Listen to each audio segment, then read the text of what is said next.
اعوذ باللہ من الشیطان اللعین الرجیم بسم اللہ الرحمن الرحیم۔ میرے واجب الاحترام مومنین و مومنات، السلام علیکم ورحمۃ اللہ وبرکاتہ۔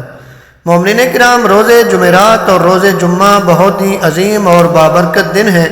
ان کی ایک ایک ساعت بابرکت ہے۔ خدا انتظار کرتا ہے کہ میرا بندہ مجھ سے کچھ مانگے، میں اسے عطا کروں۔ یعنی جمعہ اور جمعرات دعاؤں کی قبولیت کے دن ہیں۔ تو کوشش کیا کریں کہ جب وظائف بیان کیے جاتے ہیں اور آپ سنتے ہیں تو جب بھی وظائف یہ شروع کریں تو سب سے پہلے تو صدقہ دیا کریں۔ دوسری بات یہ کوشش کیا کریں کہ جمعرات یا جمعے کو یہ اعمال، یہ وظائف شروع کیا کریں تو انشاءاللہ آپ کی دعائیں جلدی قبول ہوں گی، حاجات جلدی پوری ہوں گی۔ آج بھی ایک بہت ہی جاندار سریع العصر اور مجرب وظیفہ آپ تک پہنچانے کی سعادت حاصل کر رہے ہیں، جس کی برکت سے آپ کی تمام حاجات پوری ہوں گی، دعائیں قبول ہوں گی اور مشکلات اور پریشانیاں دور ہوں گی۔ امام جعفر صادق علیہ السلام نے فرمایا کہ جو سورہ حشر کو حاجتوں کے پورا ہونے اور پریشانیوں کے دور ہونے کی نیت سے 40 دن تک روزانہ ایک مرتبہ تلاوت کرے گا تو اس کی حاجتیں پوری ہوں گی اور دعائیں قبول ہوں گی۔ اگر ایک دن ناغہ ہو جائے تو پھر شروع سے پڑھنا پڑے گا، یعنی آپ نے 40 دن سورہ حشر کو پڑھنا ہے، روزانہ ایک مرتبہ۔ جو بھی دعا ہوگی خداوند متعالی آپ کی دعا کو پورا فرمائے گا، حاجتوں کو پورا فرمائے گا۔ لیکن کوشش کریں جمعرات یا جمعے سے یہ صدقہ دے کے عمل شروع کریں۔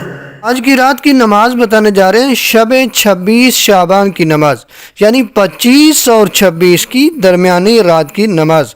نبی اعظم صلی اللہ علیہ وآلہ وسلم بیان فرماتے ہیں کہ شب 26 شعبان المعظم یعنی 25 اور 26 کی درمیانی رات 10 رکعت نماز پڑھیں۔ 10 کا مطلب یعنی 5 نمازیں دو دو کر کے پڑھی جائیں گی۔ ہر رکعت میں الحمد کے بعد آیت آمن الرسول سورہ بقرہ کی آیت نمبر 285، اس آیت کو پڑھنا ہے 10 مرتبہ۔ 10 رکعت نماز ہے، دو دو کر کے پڑھنی ہے۔ طریقہ: ہر رکعت میں الحمد کے بعد آیت آمن الرسول سورہ بقرہ کی آیت نمبر 285، اس آیت کو پڑھنا ہے 10 مرتبہ۔ ثواب کیا ہے؟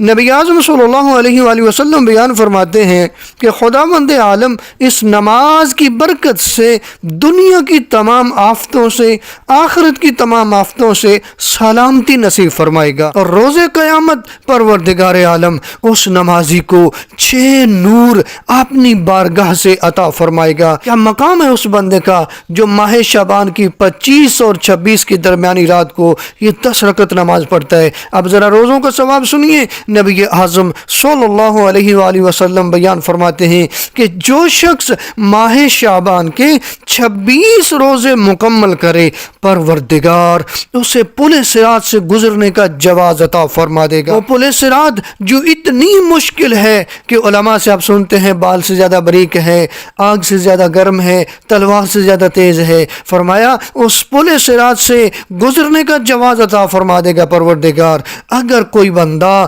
26 روزے مکمل کرے۔